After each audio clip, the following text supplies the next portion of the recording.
Assalamualaikum warahmatullahi wabarakatuh. Apa kabar teman-teman semua? Insya Allah kita semua dalam keadaan sehat walafiat. Tetap jaga prokesnya, jaga kesehatan dengan 5M-nya. Baik teman-teman, hari ini kita mulai pelajaran tematik 5, tema 1, subtema 2, pembelajaran keempat dengan mengucap Bismillahirrohmanirrohim. Silahkan saksikan video berikut ini. Terima kasih. Kenampakan alam pada bentang alam Indonesia merupakan salah satu yang terlengkap di dunia. Laut, pantai, dataran rendah, lembah subur, padang rumput, sungai, danau, bukit, pegunungan, hingga gunung dapat ditemukan di Indonesia. Keren bukan? Bentang alam di Indonesia sangat bervariasi. Masing-masing wilayah memiliki karakteristik masing-masing yang membedakan dengan wilayah lain di Indonesia. Ayo kenali negerimu lebih dekat lagi. Coba kalian lihat di sini ada gambar-gambar. Apakah ini? Ya, benar sekali. Ini adalah Raja Ampat di Papua.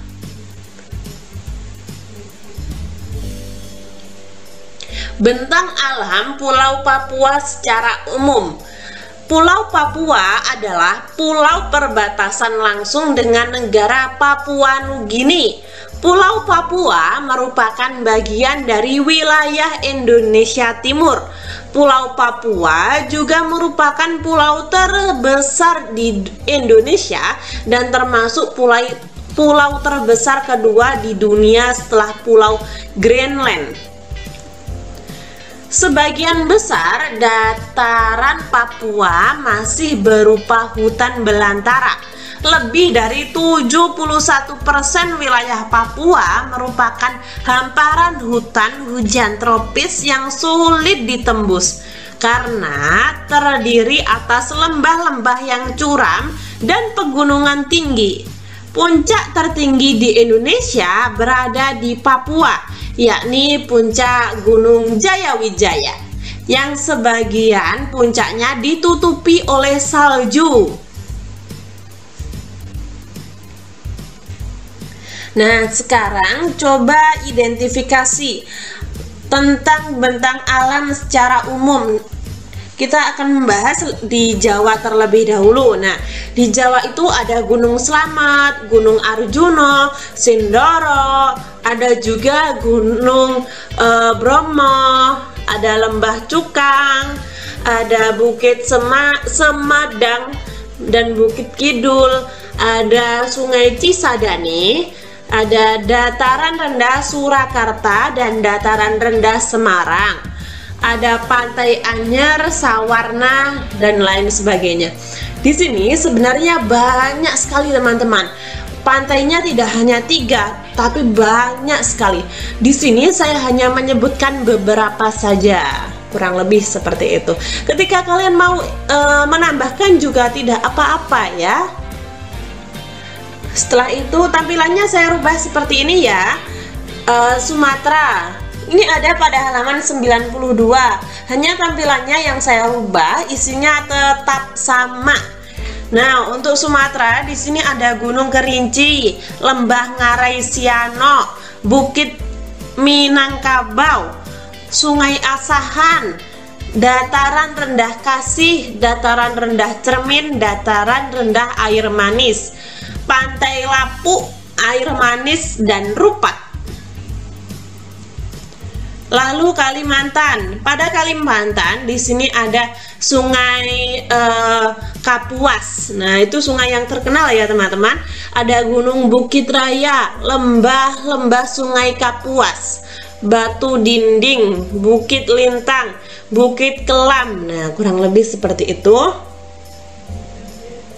Lalu Sulawesi.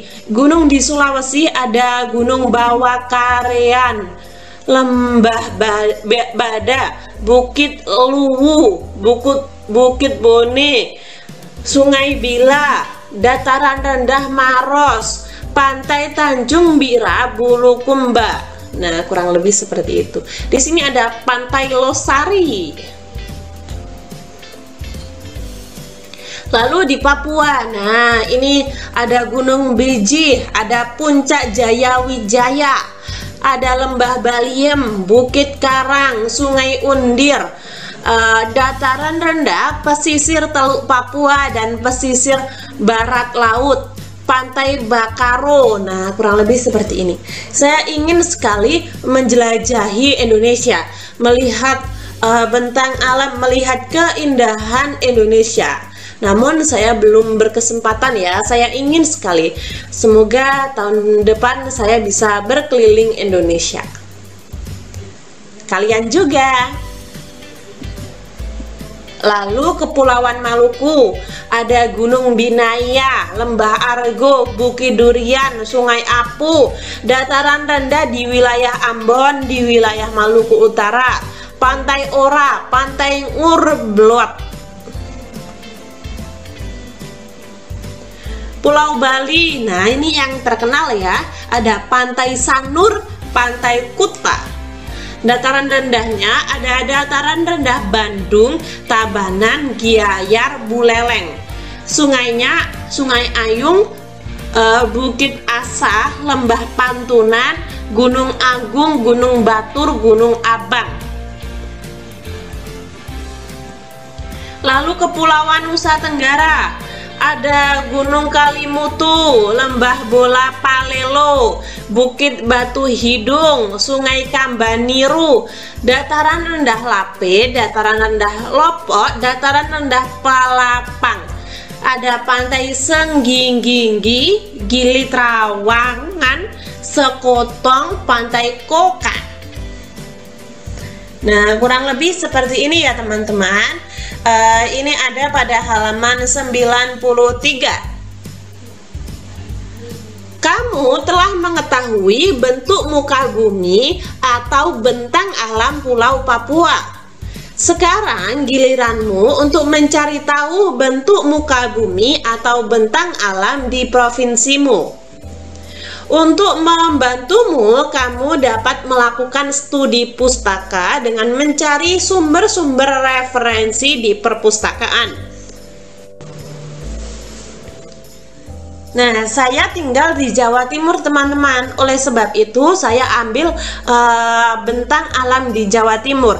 Di Jawa Timur itu ada Gunung Semeru, Gunung Ijen, Gunung Bromo, Gunung Kelut, dan masih banyak lagi. Lalu ada Lembah Dieng Tumpang, Lembah Cinta, Lembah Kidang Tretes. Untuk bukit ada Bukit Krapyak di Mojokerto, Bukit Jedih di Bangkalan, Madura. Ada juga Bukit Teletubis, ini ada di Blitar. Untuk sungainya ada Sungai Berantas dan Sungai Banyupahit. Dataran rendahnya ada dataran rendah Madiun. Pantainya ada Pantai Sine, Tambak Rejo, Pangi, ada Pantai Tiga Warna, Balik Kambang, dan masih banyak lagi. Di sini saya hanya menyebutkan beberapa saja.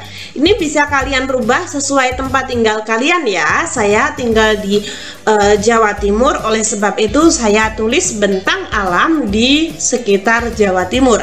Ini ada pada halaman 94 pada kotak ya, pada kotak halaman 94.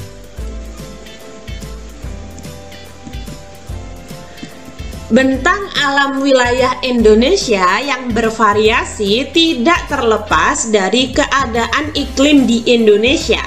Iklim adalah keadaan rata-rata cuaca pada suatu wilayah dalam jangka waktu yang relatif lama.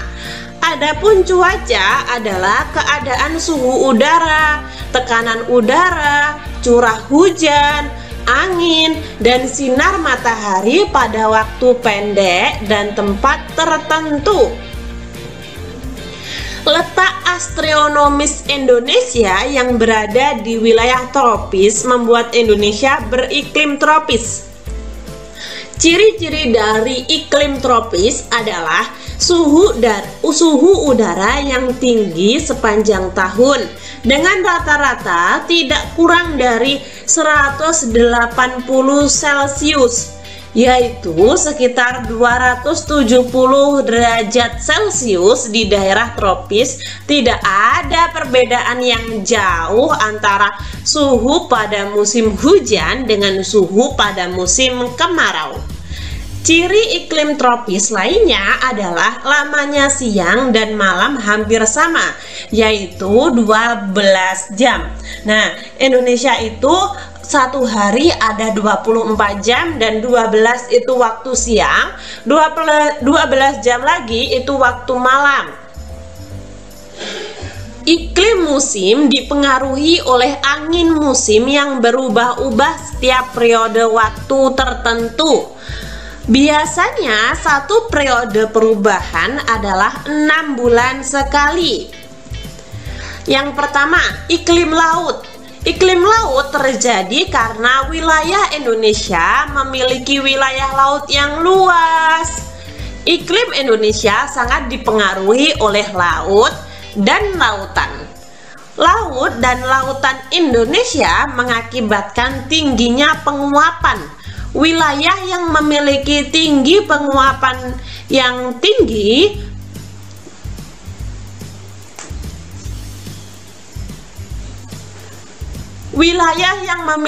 tingkat penguapan yang tinggi juga akan memiliki curah hujan yang tinggi. Yang kedua, iklim panas. Iklim panas terjadi karena Indonesia berada di daerah tropis.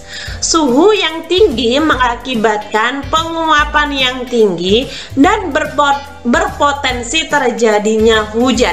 Tahukah kamu bahwa Indonesia itu dilewati oleh garis khatulistiwa? Oleh sebab itu Indonesia itu memiliki tanah yang subur. Setelah itu ada beberapa pertanyaan pada halaman 95 yang paling bawah. Pada bulan apakah musim penghujan terjadi di Indonesia? Pada bulan Oktober sampai April. Sedangkan musim kemarau pada bulan April sampai bulan Oktober. Ceritakan fenomena alam angin muson di Indonesia. Nah, angin muson atau angin iklim itu adalah angin periodik yang terjadi di Samudra Hindia dan di sebelah selatan Asia. Angin ini tertiup dari arah barat daya India dan wilayah-wilayah sekitarnya ditandai dengan curah hujan yang tinggi. Nah, kurang lebih seperti ini. Saya ulangi lagi, ini ada pada halaman 95 ya. Lalu ada bacaan beragamnya flora dan fauna Indonesia. Indonesia sangat kaya dengan keragaman flora dan fauna. Kekayaan hayati Indonesia bahkan termasuk 3 besar dunia bersama dengan Brazil di Amerika Selatan dan Zaire di Afrika. Jumlah spesies tumbuhan di Indonesia mencapai 8.000 spesies yang sudah teridentifikasi dan jumlah spesies hewan mencapai 2.215. Terdiri atas burung, reptil, mamalia, dan kupu-kupu. Banyak faktor yang menyebabkan kaya dan beragamnya flora dan fauna di Indonesia, seperti iklim. Iklim memiliki peranan penting bagi persebaran flora dan fauna di setiap daerah.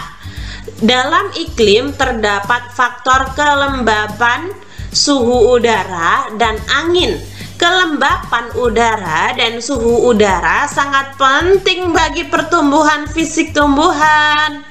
Angin dapat mempengaruhi proses penyerbukan pada tumbuhan. Sebagai contoh, tumbuhan yang berada di iklim tropis akan tumbuh subur sepanjang tahun karena memiliki sinar matahari dan curah hujan yang cukup.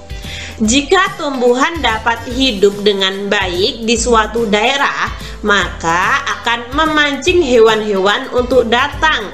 karena tumbuhan merupakan bahan makanan yang penting bagi sebagian besar hewan. Bukti dari pernyataan tersebut dapat dilihat dan dibandingkan antara daerah dengan curah hujan tinggi seperti Indonesia dibandingkan dengan daerah gurun yang curah hujannya sangat kecil. Keanekaragaman flora dan fauna di Indonesia jauh lebih banyak dibandingkan dengan keanekaragaman flora dan fauna di daerah gurun. Faktor penyebab kaya dan beragamnya flora dan fauna di Indonesia adalah tanah. Tingkat kesuburan tanah, suhu tanah, dan daya serap air berpengaruh pada baik tidaknya tumbuhan. Tentunya pertumbuhan tanaman di daerah yang tinggi kesuburan tanah, suhu tanah, dan daya serap airnya baik akan berbeda dengan daerah yang tidak subur atau tingkat kesuburan tanah tersebut, suhu tanah dan daya serap airnya kurang baik. Contoh perbedaan yang dikarenakan karakteristik kondisi tanah ini dapat dilihat dan dibandingkan antara hutan di Kalimantan yang subur dengan hutan di Nusa Tenggara.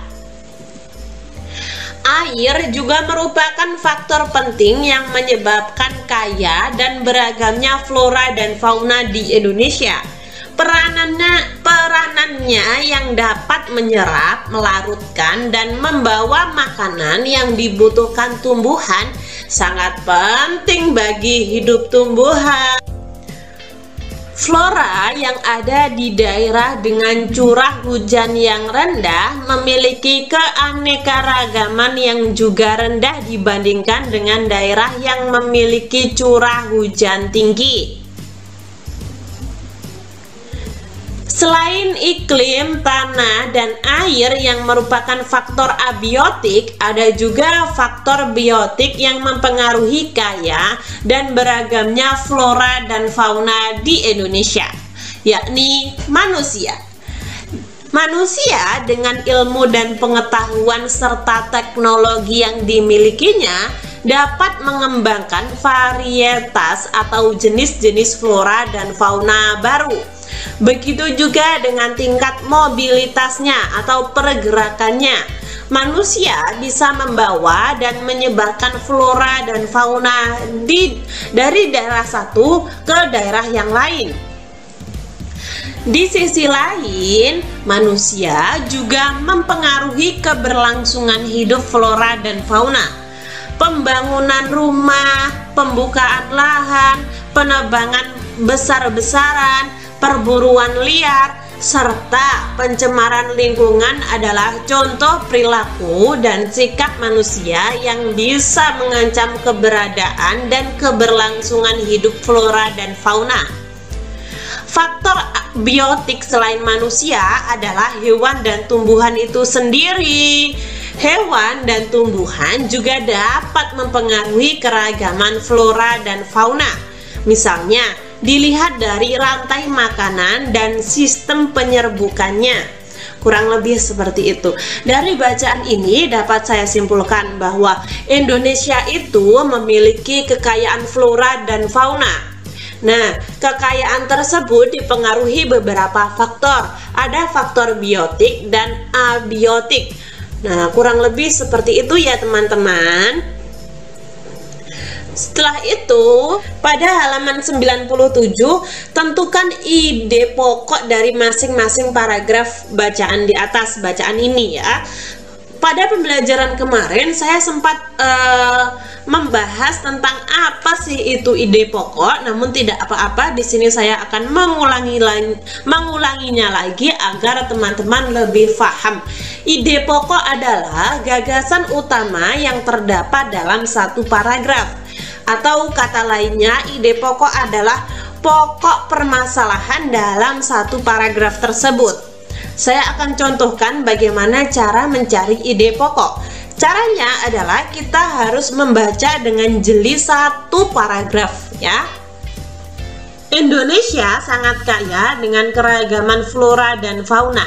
Ini termasuk ide pokok, sedangkan keanekaragaman hayati Indonesia. Nah, sampai akhir ini adalah kalimat pendukung atau penjabaran dari ide pokok, kurang lebih seperti itu. Jadi dari ide pokok dapat dijabarkan menjadi satu paragraf yang utuh. Kita tinggal menyalinnya. Nah, seperti ini. Ini ada pada halaman 97. Pada buku kalian itu bentuknya kolom ya, namun di sini saya bentuk seperti ini agar tulisannya lebih jelas, lebih bisa dibaca ya. Sama kok isinya. Ini ada pada halaman 97 yang kolom itu ya. Paragraf 1, 2, 3. Oh iya teman-teman, ketika saya ngomongnya atau bicaranya itu terlalu cepat, kalian bisa tulis di komentar agar saya bisa memperbaikinya ya. Atau mungkin bicara saya terlalu lambat, nah kalian bisa tulis ya. Seperti ini paragraf 4, 5, 6, 7. Tadi bacaan keberagaman flora dan fauna Indonesia itu ada 7 paragraf teman-teman. Ayo mengamati. Nah, di sini ada persebaran flora dan fauna di Indonesia. Ada Indo-Malayan dan Indo-Australian. Indo-Malayan itu meliputi kawasan Indonesia bagian barat. Ada Kalimantan, Sumatera, Jawa, Bali. Sedangkan Indo-Australian itu ada beberapa di sini. Nah, seperti ini.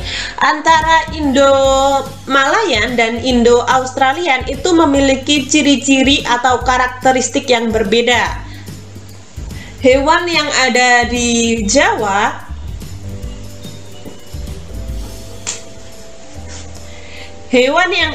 Jawa itu berbeda dengan hewan yang ada di Papua.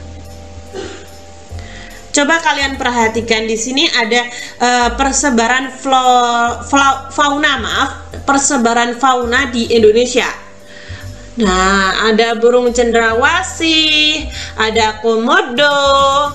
Nah, seperti ini ya. Iklim, kenampakan alam, serta kekayaan flora dan fauna yang dimiliki bangsa Indonesia harus dimanfaatkan secara bertanggung jawab. Tiap kali pemanfaatannya juga harus memikirkan mengenai dampak yang ditimbulkan disertai dengan upaya pelestariannya. Selain itu, pemanfaatannya pun harus disesuaikan dengan kebutuhan.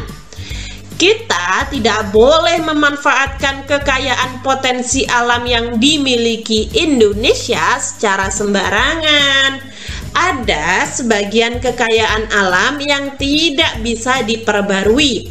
Misalnya berbagai macam bahan tambang seperti emas, batu bara, minyak bumi, timah, dan lain sebagainya.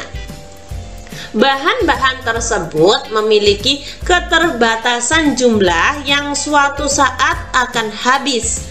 Dalam pemanfaatannya kayu hutan, kita juga tidak boleh melakukannya sembarangan.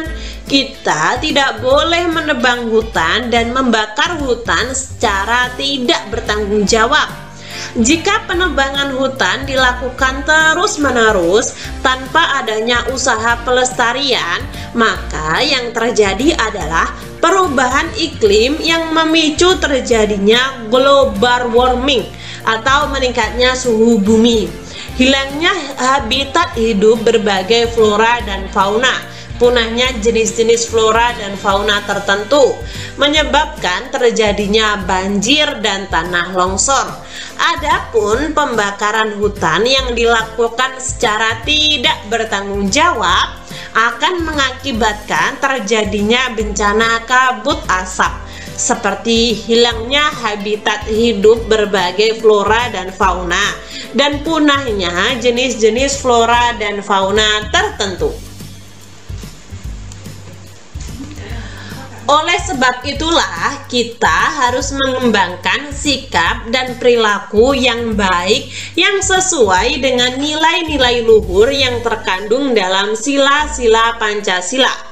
Nilai-nilai tersebut dapat kita terapkan dan kembangkan dalam kehidupan sehari-hari, baik dalam pemanfaatan potensi kekayaan alam Indonesia maupun pada saat melakukan interaksi dan sosialisasi dengan sesama. Nah, dari bacaan tadi dapat disimpulkan bahwa kita itu harus menghargai atau harus menyayangi habitat-habitat atau flora dan fauna yang ada di sekeliling kita. Menurut coraknya, flora dan fauna di Indonesia itu ada 3. Ada flora bagian barat, fauna bagian tengah, dan fauna bagian timur. Fauna bagian barat dan tengah dipisahkan oleh garis Wallace. Fauna bagian timur dan tengah dipisahkan oleh garis Weber.